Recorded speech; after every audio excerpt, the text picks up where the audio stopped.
Hey folks, Levi once again. Hope you enjoyed last week in my first reaction video for Zootopia 2 and Five Nights at Freddy's 2. If you want to hear my first impressions, my first thoughts, and my opinion on those movies, I'm just saying feel the same way about them later down the road. But if you just want to hear my opinion on them, I thought some of the videos are there for you to see. And guys, again, my name is Levi McNally. Welcome to my channel. Um, as this is my new channel, I do have another channel, but that channel got canceled, so this is a new one. So remember, it's Levi McNally 983. And guys, as you might see, I have my Home Alone shirt. You see my shirt here? Yep, I got my Home Alone shirt. Because every year on my YouTube channel, since we're in the month of December, we're in the month of Christmas. Oh, can you believe it? We're about to be in 2026 in a while too. This year went by that, just like that, and it goes by fast. Anyway, what I do every year, guys, for December, every December, I always like to do a Christmas video on my channel. I always love talking about Christmas movies. Eventually, I'll do horror movies probably in October someday. Eventually, yeah, that's my plan at least. But for now, continue to review a Christmas movie every year. And this one, well, this is also a Christmas movie that came out in 1947. This is a 1947 Christmas comedy drama film that is written and directed by George Seaton. It's based on a story by Valentine Davis. It stars Maureen O'Hara, John Payne, and Natalie Wood, the late Natalie Wood. Yes, Edmund Gwen, and that is A Miracle on 34th Street, or just A Miracle on 34th Street. This is a Christmas classic. I'll say Disney. Well, it is on Disney Plus, I think. This movie is on Disney Plus. I highly recommend. If you don't have the movie or own it on DVD, it is. If you have Disney Plus, I do believe it is on there, and so is the 1994 remake that stars Richard Attenborough and Elizabeth Perkins. You know, and the little actress that plays in that, the little girl in that movie, too, in that movie. I forget that. I can't. I can say I know her name, but I can't say it right. But she was in Mrs. Doubtfire. You know, as well. The youngest daughter in that movie, Matilda. She's in the remake from 1994. That was also, I think, not directed by John Hughes. No, it was directed by Les Mayfield. But it was written by John Hughes. But anyway, this movie came out in 1947, so yeah, it's that old of a film. Yeah, about what, 78-year-old movie? I would say. Yeah. Well, anyway, let's get into the movie itself for the production. Throughout the process of getting the script instead of PCA, the movie underwent multiple title changes. So like I said, it was a story written by Valentine Davis.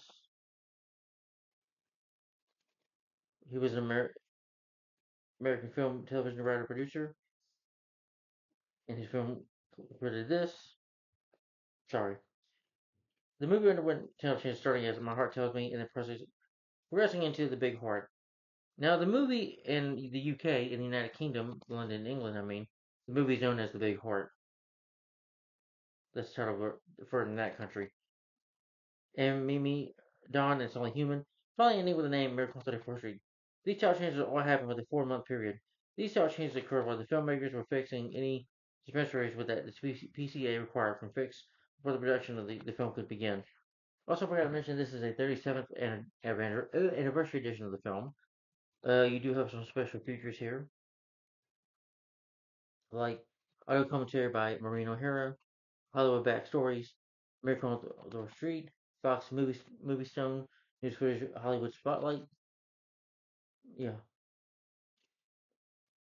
So you do get some and poster gallery of the movie, so you do get some behind the scenes and talking about the film as well and how it came to be. O'Hara was initially reluctant to take the role. Ever since they moved back to post-war Ireland, she immediately changed her mind after reading the script and came back to the United States for the film. John Pay was on suspicion at the studio and took the role to get back to work.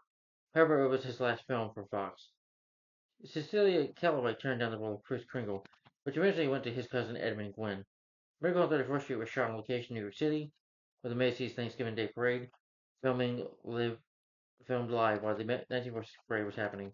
It was a mad scramble to get all the shots we needed. We got to do each one scene, only one scene. O'Hara recalled in her memoir, "It was brutally cold that day. Him and I invited Natalie Wood and John Payne, who were watching the parade from a window. They envied them." Arthur Japson, the assistant director of the film, filmed the Macy's parade on Thanksgiving morning which they do have Macy's. They even every year, even real life. Yeah, in New York City, always a big event. Always watch that on TV. When O'Hara requests a special police escort, he said, "Oh wait a minute." With Thanksgiving morning with the cameras, he said he plunked actors like Emmett Gwen and Ellie Wood in the department store cafeteria line at the weekly luncheon rush. O'Hara requested a special police escort for a Christmas shopping spree to Macy's. He said, "I know New Yorkers; they aren't going to pay attention to you, and don't wear a bandit around your head or glasses. Just be normal." Although the film is set during the Christmas season, Daryl Epsteinick, who apparently didn't like the film, insisted it release in May, arguing that more people will go to the movies in warmer weather.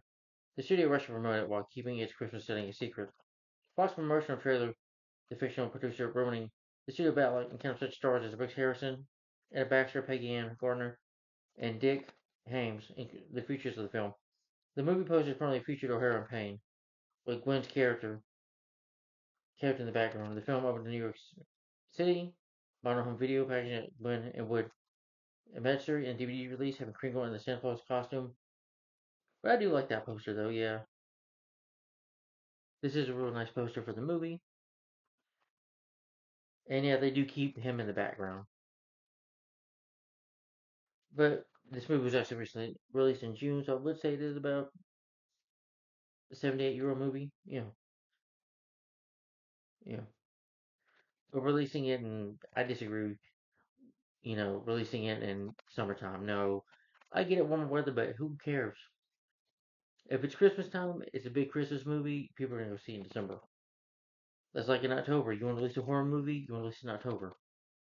Christmas movie, best release it. I was saying November or December. November's fine too. Because there has been Christmas movies that came out that year. But the film did get positive reviews. You would think though, if this movie they didn't focus on marketing with Santa Claus, but releasing in June probably did actually work though, because the film did get positive reviews from critics. Yeah,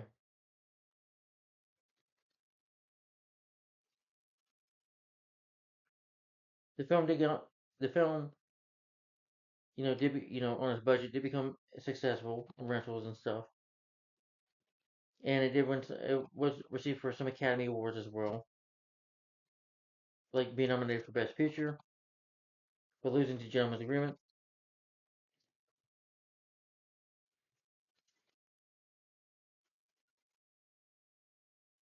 They did have the remake starring Richard Attenborough, Elizabeth Perkins, Dylan McDermott, and late JT Walsh, and Mary Wilson. Yeah, I'm sorry. Yeah, Mary Wilson. Yes, the who played Matilda was in Mrs. Doubtfire. Yeah. Due to Macy's refusal to give permission to use his name, it was a place called Coles. They feel the original stands on its own and could not be improved upon. Again, was long resisted in 1994, so its name was replaced by the name of Sharper's Express. The remake of the film had a more serious tone than the original and had a large proportion of the plot was rewritten. The plot and the characters remain intact. The 1904 film added a subject which described concerns about religious faith.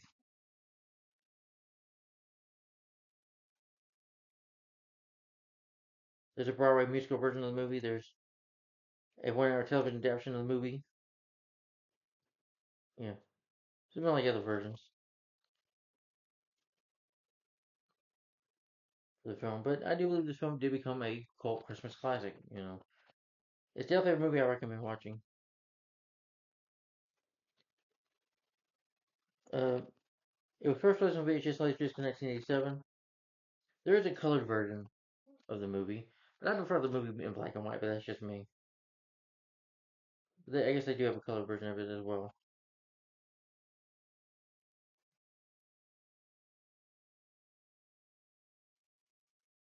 The first DVD release was released in October 1999, and then 2006 it got re-released for 2 disc special edition.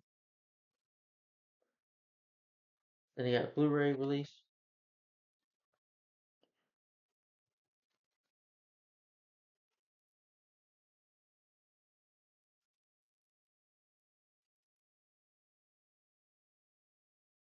I guess there've been a few television series and stuff for it. But anyway, let's get into the cast of the movie. You have Maureen O'Hara as Doris Walker, And well, a lot of people passed away now. Marina O'Hara actually, she passed away about 10 years ago, in 2015.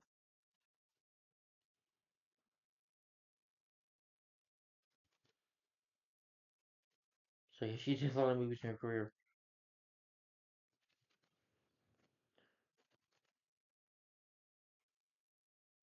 Yeah, since 1938, she's been doing. She played Esmeralda in The Hunchback of Notre Dame, the 1939 version.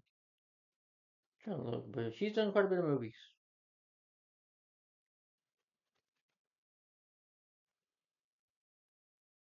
And John Payne as Fred Gailey. He's the lawyer, that defends Chris Kringle in court. He was also in The Restless Gun.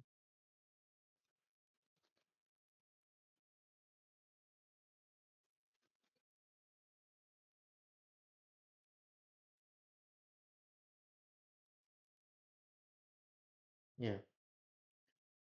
Edmund Gwenn plays Chris Kringle, also known as Santa Claus.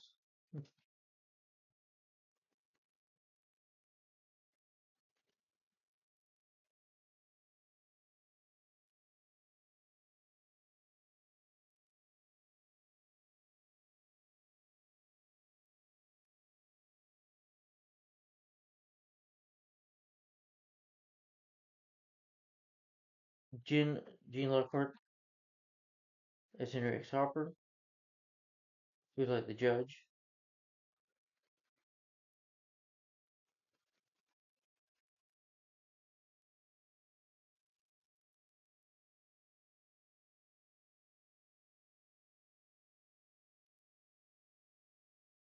He's done a lot of movies and TV shows as well. A lot of these actors have. Natalie Wood as Susan Walker. Y'all probably know her for the famous Natalie Wood actress who, you know, died in a drowning accident back in 1981. Was married to Robert Wagner. Yeah.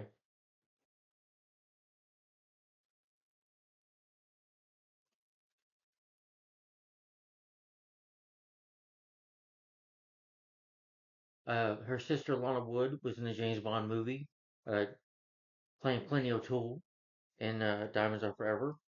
I believe so. Yeah.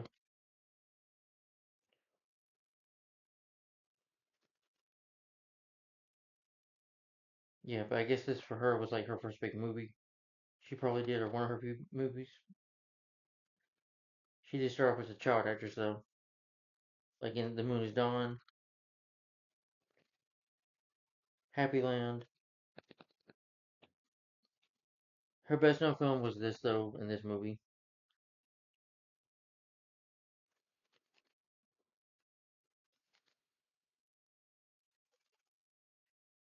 Wood was counted among the top child stars in Hollywood after the film.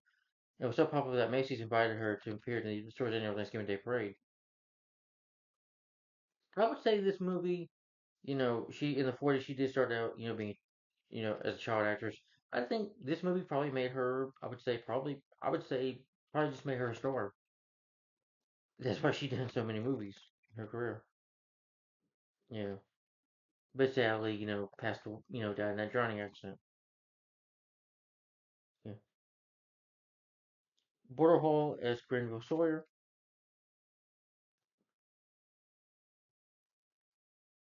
William Farley as Charlie Horton, Jeremy Coleman as Joseph Attorney Thomas, Cliff Tongue as Julian, Jack Overson as Al. Yeah, James Say. Now, I don't know a lot about these people I met.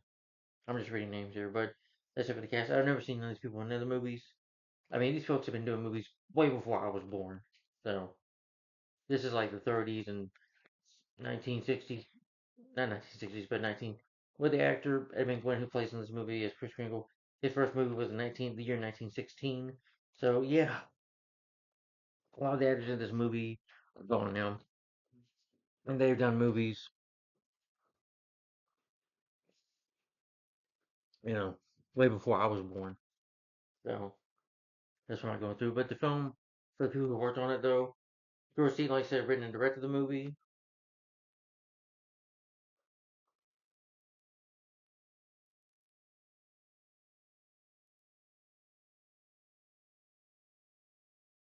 and he worked for movies from 1937 to 1973.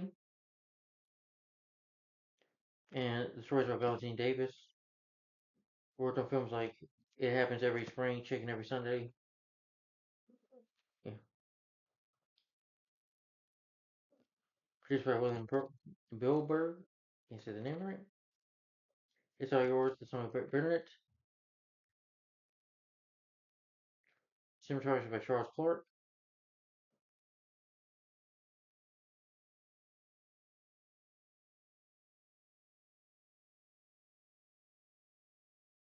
Again, working on movies I've never seen.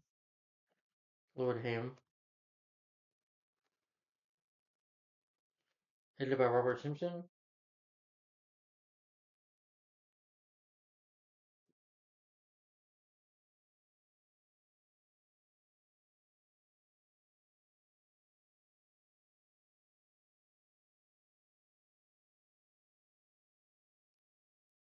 Music by Cyril Mockridge.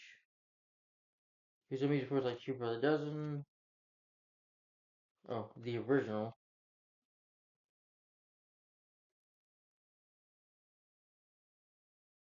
Cheaper by the Dozen. Oh, not the one with Steve Martin, by the way. And Bunny Hunt. Not that movie.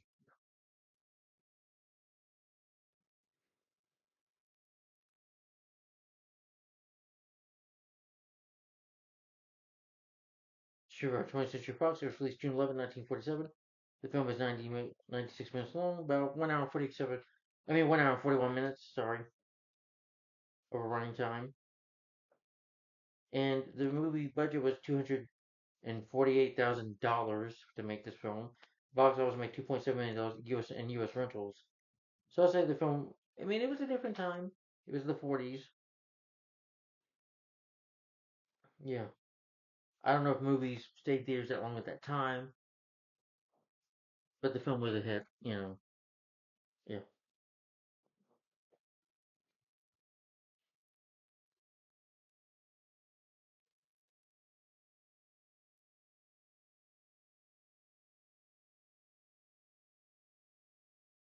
Pretty much the story of the movie, give you the plot synopsis. And there will be spoilers in this review too. This is my third, fourth time we're watching the movie. It's always a movie. Oh, I love this movie. It is really good. But yeah, it is a Christmas classic. Highly recommended. If you love Christmas movies, then I definitely recommend watching this.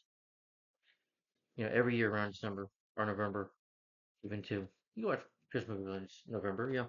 But anyway, with the story in this Christmas classic, an old man going by the name of Kris Kringle, played by Edmund Gwenn, falls in for an intoxicated Santa and fills in for an intoxicated Santa and makes his annual Thanksgiving Day parade.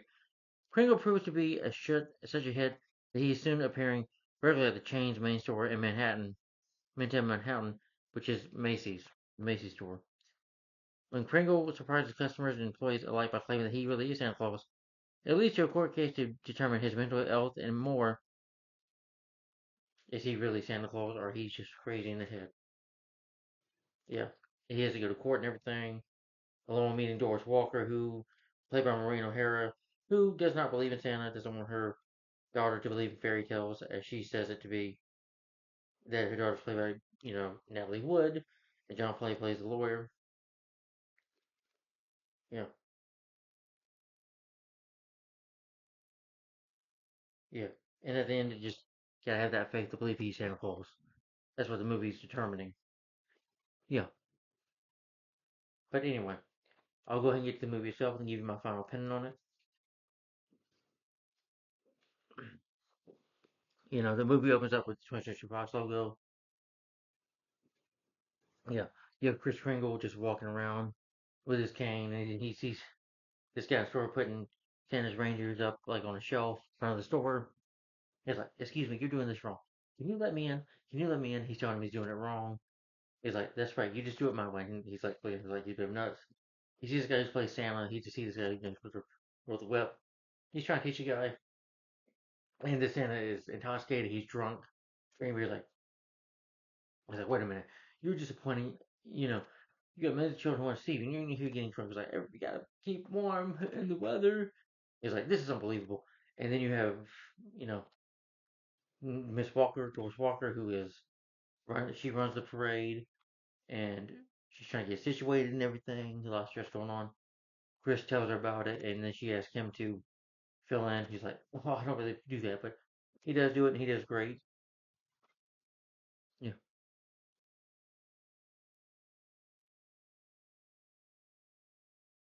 yeah. Then you have her daughter, played by the late Natalie Wood, who's again a little girl at the time, and one of her first movie roles, I believe so. You know, I'm not saying I know much of history of Natalie Wood. I wasn't even around when she was becoming a star, folks. I wasn't even born yet. I didn't exist yet. So anyway, she's talking with John Payne.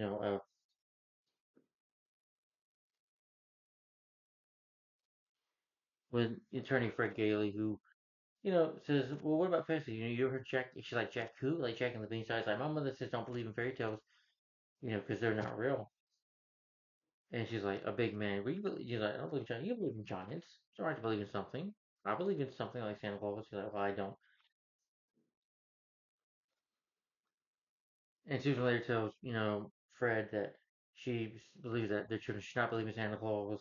That we should just give them a face reality check, and so they don't grow up living in fantasies or something like that. He's like, "What are we talking about, Susan, or just you?" And I guess you can say maybe we don't. You can hint that she probably had that Doris had a childhood, a bit of her own that was not good to believe in fantasy. Maybe that's what she's trying to do. Maybe she was traumatized a little bit in her childhood. She doesn't want her daughter to believe in something that's fantasy, you know. But they invite her over for him over for dinner, to have a turkey. Chris gets hired. He talks to this guy named Al. I think Al, like the janitor, who wants to be Santa Claus himself. He's a really nice guy. And Chris Kringle was a real nice guy. So they decided to hire him. So he's playing Santa. He's the Santa Claus in the Macy's store.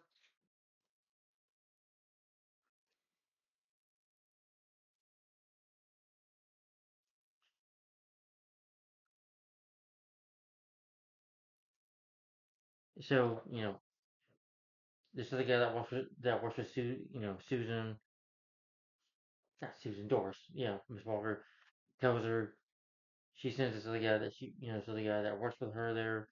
I'm sorry, I forget the name. But he's like, you're gonna do the instruction. It was like, but that's what I'm up against. We're telling parents that you need to go here and there. No, I don't believe in that. But he tells this one lady, ma'am, you could go to this store. You can get something better for the toy. So he recommends to go to another store. And the first one the guy hears is like, oh no, he's recommended this. And he's like, lady's like, I can't believe what I'm hearing. I can't believe it. And she goes to him, she's like, I'm gonna come here more often. Then they're gonna recommend other places for me to shop. Good way to show that they care about the customers and not the profits. And he's like, at first it's disappointing, like, wow, okay, he's doing great. So, hmm. Oh, Julian, that's his name, Julian.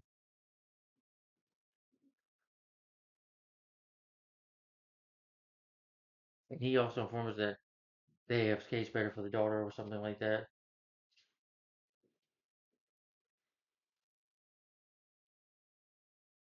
Uh, Fred is, you know, babysitting Susan because the maid's out or whatever. So he's like, well, she goes see Santa Claus, and she's like, I don't want nothing for Christmas. Oh, you want nothing for Christmas, honey? Yeah, to little Natalie Wood. She's like, cool, my beer. Like, it is a girl, huh? And Doris sees this. And says, come on, Susan, you brought this man. His time was like, and she tells her, please, don't ruin my beliefs. I don't know how to believe in Santa Claus. That. Just please respect that. He's like, okay. And Susan's just curious. She's open to the door, sees him. She sees him. In the remake, it was Richard Attenborough, talking to a little girl that was deaf. A little sweet moment there, but this moment was sweeter when he was talking to her like a Dutch kind of language, and they were singing. That was a little special, tender moment there. Mm.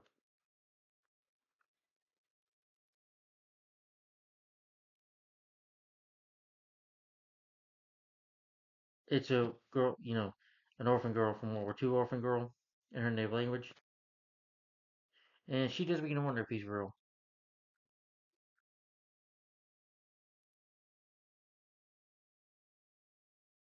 Yeah, and Doris asks, Chris to come into her office and tells that you're always senseless. But I am Chris Criminal. I'm Chris Criminal, and they talk. They have a nice conversation, and Susan believes more of it. Then she gets the history on him. She looks at this paper saying Chris Kringle. Uh, you have like other references or whatever. He puts all the names of the reindeer like Comet, Cupid, Donner, Blitzen, Rudolph. All of them down. She's place of birth, and she's like Susan is. I mean, Doris is thinking, okay, this guy's nuts. We gotta get him. They try to get him a an exam test by this Mr. Sawyer, who is a bit of a jerk for a character. Chris does well at it, but he considers Chris to be insane. But this other guy who was a doctor that Chris is from, this home that came from said he's perfectly sane, he's fine, he won't harm nobody. But they believe Chris might get violent if somebody says he's not Santa Claus. What if he gets hostile and hits somebody with a cane? You know. So she thinks that he's crazy. So she fires him. But Chris has generated so much good publicity for Macy's delighted that A.R. Macy, who of course is the Macy, who owns the Macy store, wants to have him full time being Santa Claus and recommending him. So they have to rehire him back. And they can't tell Mr. Macy this because she would lose her job and they would get examined. Her and Julian would. She was like, you just what? You fired him? I don't care if he believes he's the Easter Bunny. We need to keep him. You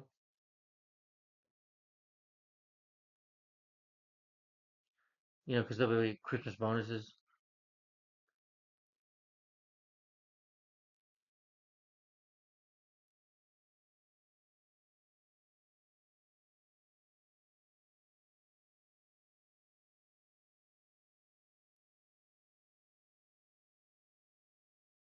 The store doesn't spend on the marketing concept. Then you have this other competitor named Gimbal, a man named Gimbal who does the Gimbal store. They want to do the same thing as well. He said they have a little talk with Chris Kringle. Chris, they take pictures with him, and the three men get along very well.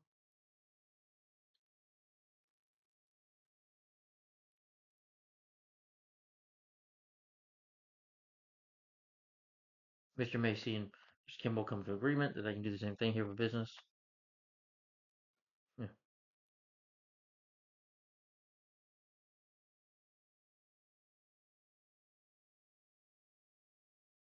yeah.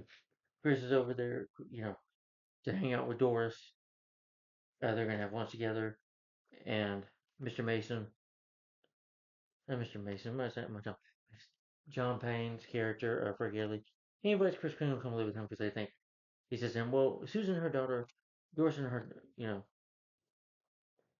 daughter are a special case, so we can maybe help them out." I was like, okay. So he'll stay. He lives like apartment across from Susan and them. She tries to call this lady that he can stay with this lady and a friend of theirs.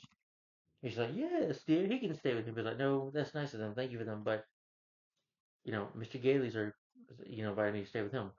He's like, "I have a question. Do you sleep with the whiskers in or out?" He's like, "Out. Better for them to get cold than up," or something like that.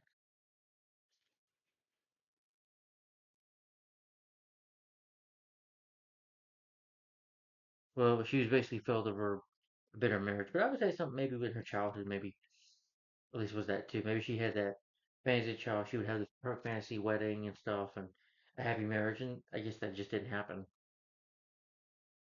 the way she wanted to. Believing that fantasies aren't real. And this was when Susan was just a very little baby. You know, you know.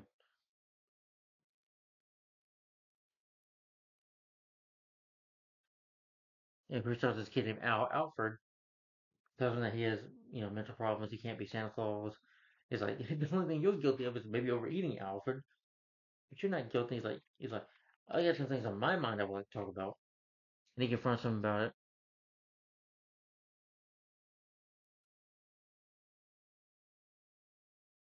And he's like, you're the one that's saying you want fit to be a psychologist. And I said, well, psychologist, but you're just a bad, greedy, cruel man. You're just wrong. You're just telling this 17-year-old kid, he's only 17, and you're telling him he's crazy. He can't be Santa Claus. Can't do the right thing here. He's like, get him off right now. He's like, you should be ashamed of yourself. And Chris just hits him in the head with a cane. Doris and Julian, come in, but Chris gets, Fifth Anger does it. They'll see the aftermath. So Sawyer, is like, oh, her is like, he's crazy. The man hurt me. He's got to be put locked up. So they get him, drag him to the Belle Eve mental hospital,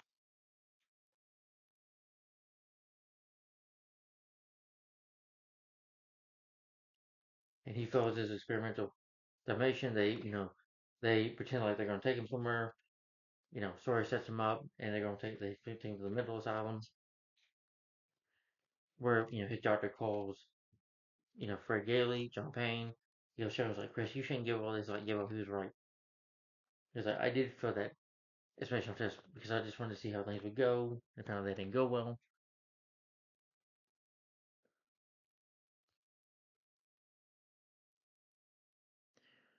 So they go to this judge in New Harper to get a formal release. This judge is being warned by a friend, a politician, telling him that you need to make sure this man is Santa Claus. If he's not, you're gonna have a lot of enemies and stuff. Things are gonna go bad for you.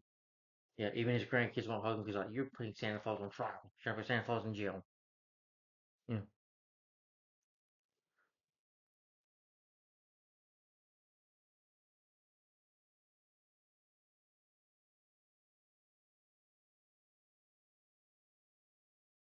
you know. Sorge has, is warned by his boss, well, Mr. Macy, that that he believes that Chris is not that way. Chris is doesn't believe it. Was like, and you're gonna get a hit where his, something worse than just a bump on your head, another one, something like that.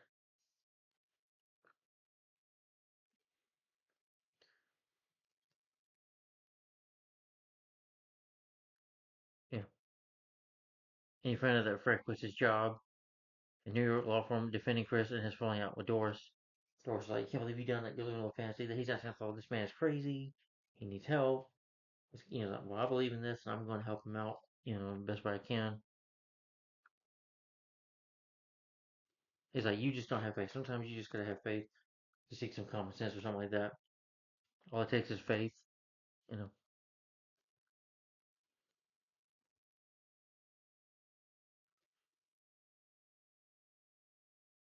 And to have faith can be worthwhile in life. But at the hearing, the church's name is Thomas Merriam. He's Chris like, do you believe in Santa? I was like, yes. And people, of course, are laughing at him in the courtroom. And he even says hi to the judge.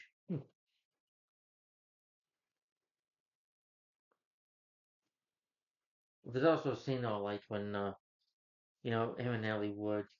He's like watching her with the department where they're cooking dinner for the night. It's a scene earlier, and I liked it when he was, it was like this kid named this little kid said came up to me and said, "What animal are you?" Was like, "I'm an animal. I'm a girl." And he's like, "Then go away then." And it's like, well, next time he says, "Well, you say you're a monkey." They practice being monkeys. So I thought that was a cute moment, funny moment. There's another funny moment where Susan she chews gum and you know blows up. I think Chris tries the same thing, and we don't see it. We see Natalie's looking over his because he's got his beard and Bogum gets all over his beard. He's like, I'm sure that hurt. But anyway, we get to the trial, and he's just honest. And Fred tells Judge Henry, "I'm gonna make sure this man is Santa Claus. I'm gonna make I intend to prove it." He tells the court that he's not insane because he actually is him in Santa Claus. That he's gonna prove it.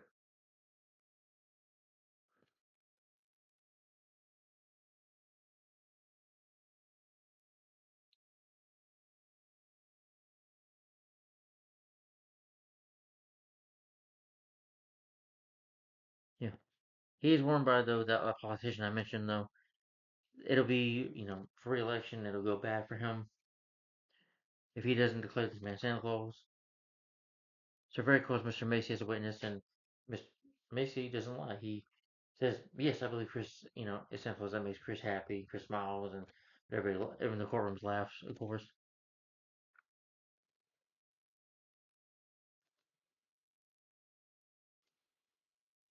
And he also goes stories like a psychologist. He's like, "You're fired."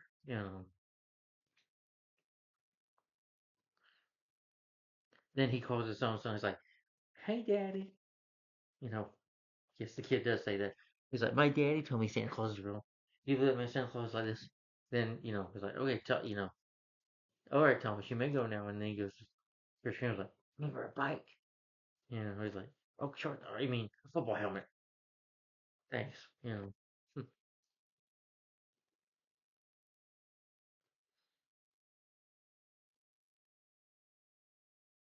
He's like, "My daddy would never tell a lie. Would you, Daddy?" He's like, "Bye, Daddy."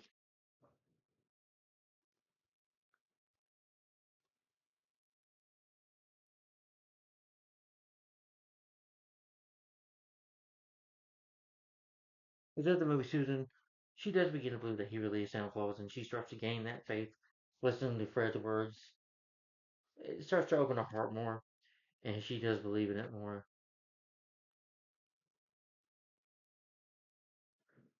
But Susan also asks Chris for a house. She tells him in the apartment she wants a house with a back garden, a swing, and the whole caboodle with her family, and of course, probably Mr. Gailey and her mother to be together. She wants that big, happy family house, that home. You know,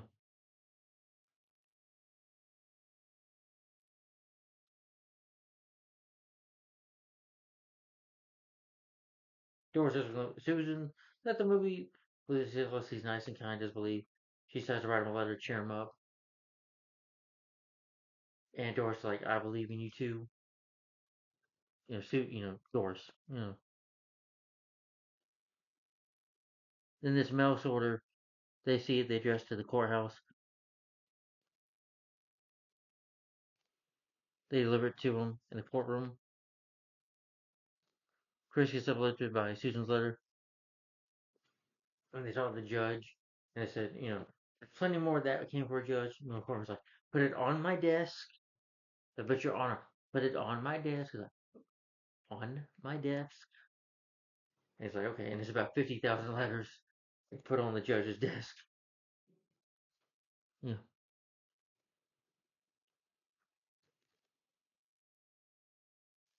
Fred then, gets the three letters off dropped to Santa Claus that they had been delivered to Chris by the United States Post Office, a branch of the federal government, proving that he is Santa Claus. So he was a favorite Chris. He's like, and the state would not deny it. He's free to go.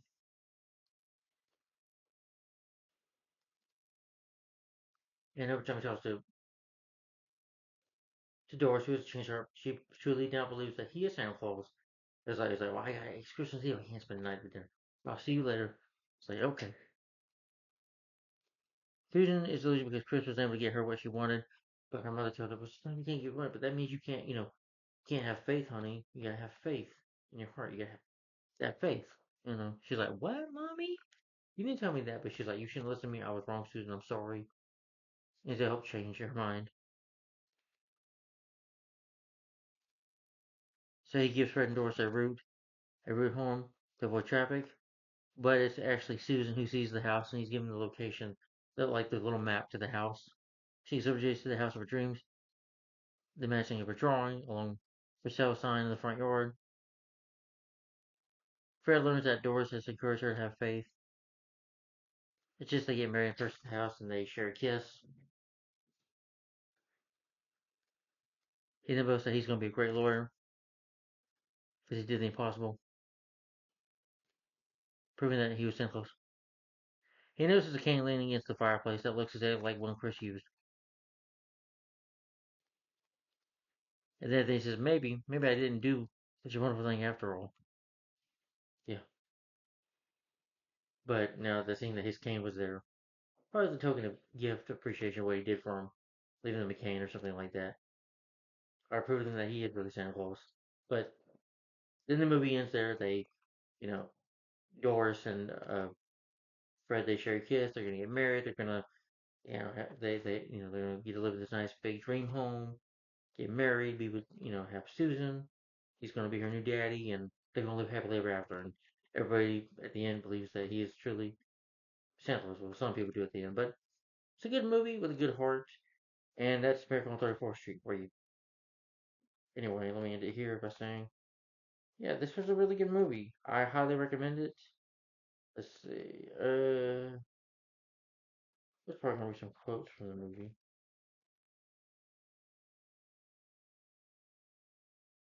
Okay, no. You see, Miss Walker, this is quite an opportunity for me. For the past 50 years or so, I've been getting more and more worried about Christmas. Seems like we're also trying to be the other fellow making things go faster and look shinier and coast thing. Less than Chris and I are sort of getting lost in the shuffle. Oh, Christmas just in a day. It's a frame of mind.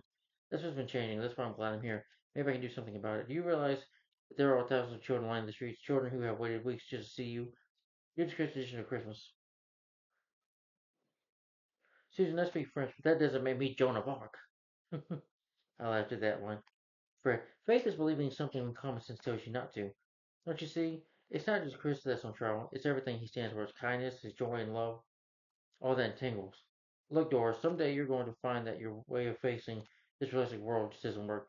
And when you do, don't overlook those entanglements. You'll discover those are the only things that are worthwhile. But maybe he's a little crazy, like painters or composers or something. Yeah. But some good dialogue, you know. All my life I've wondered something, and now it's my chance to find out. I'm going to find the answer to the question that puzzled me with the world for centuries. Does Santa Claus sleep with his whiskers outside or in? Always sleep with the men out.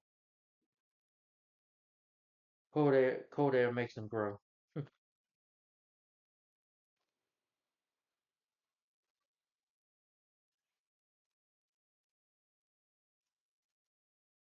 All right. Let me get my final opinion on this movie, folks. And why I enjoyed it.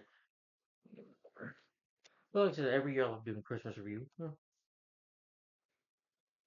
But this was a great movie. I highly recommend it. It's just a classic. You know what's that happened? What happened to Natalie Wood? Oh, I guess you can watch the movie in black and white. Oh, black and white version included. Sorry, it says right there. But I prefer to watch the movie in black and white. That's just me. It's like watching It's a Wonderful Life. That A Wonderful Life with James Stewart, Donna Reed. That's a classic. That came out the year before this. That was 1946. Can't believe that movie has an anniversary today. Next year, that movie I might actually revisit review that movie for next year because it turns 80 years old. You know.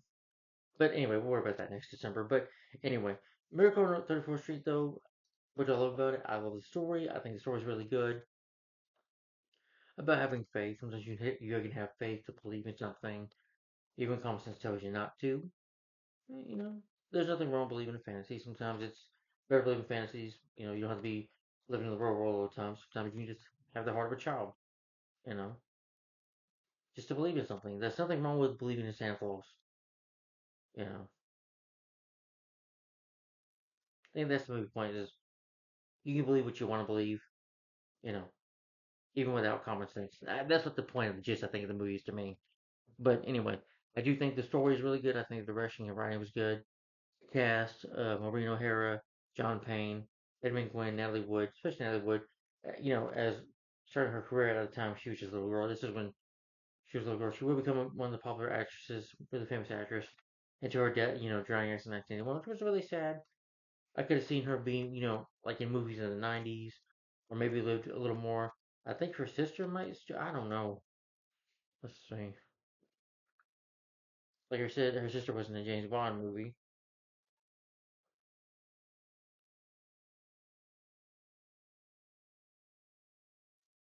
Yeah, Lana Wood is still alive today though. She's 79 years old. Yeah, she did play Planet of Twin Diamonds or forever. Yeah, but the rest of the cast, you know, cinematography is real good in the movie. The editing, the music is really classic, and this really music's good here. Really fits well with the movie, and some really good posters for the movie. I love that poster of the film. Really good poster of the movie. But I can see maybe people didn't see it theaters much at the time. I don't know if they did, but it would confuse people not seeing American Football Street. What is that?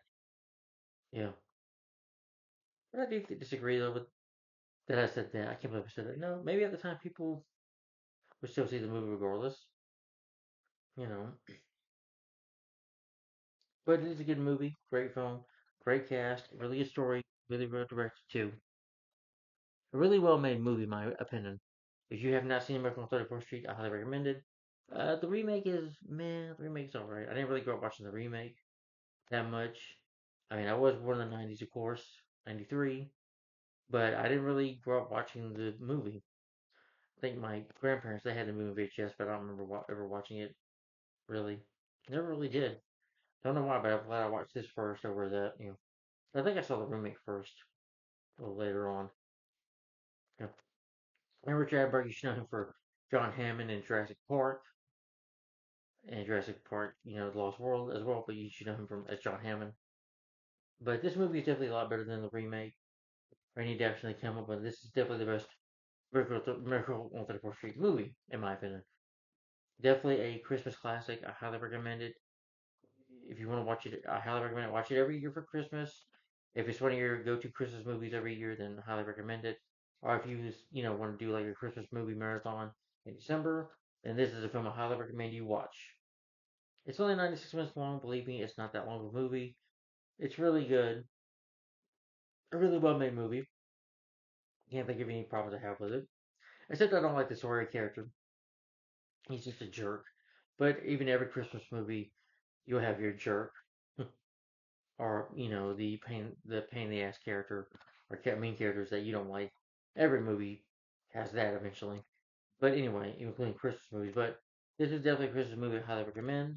And my rating for Miracle on 34th Street, the 1947 Christmas classic, is I'm gonna give this film a thumbs up and 5 out of 5 stars. I highly recommend A Miracle on 40 Short for A Miracle on 34th Street. Miracle on 34th Street. Yeah. And I think the title is really good for the movie, so it's a classic movie. So I recommend it. Alright guys. Stay tuned for next video. Okay,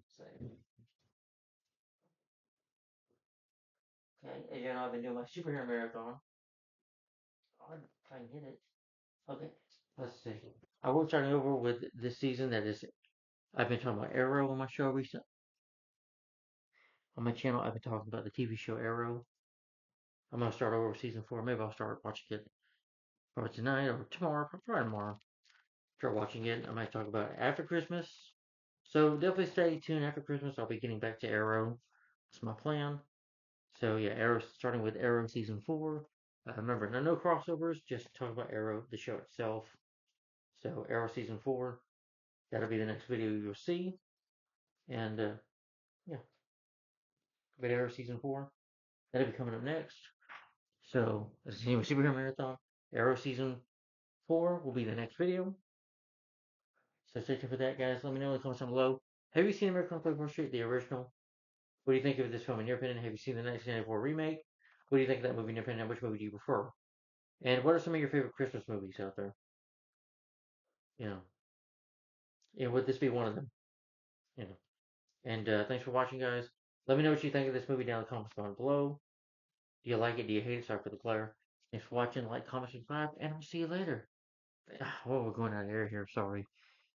The quality is good, but this webcam just blurs out and stuff. Anyway, thanks for watching, guys. Bye-bye. Bye. See you in my thoughts for your favorite episodes of Arrow Season 4 coming up next.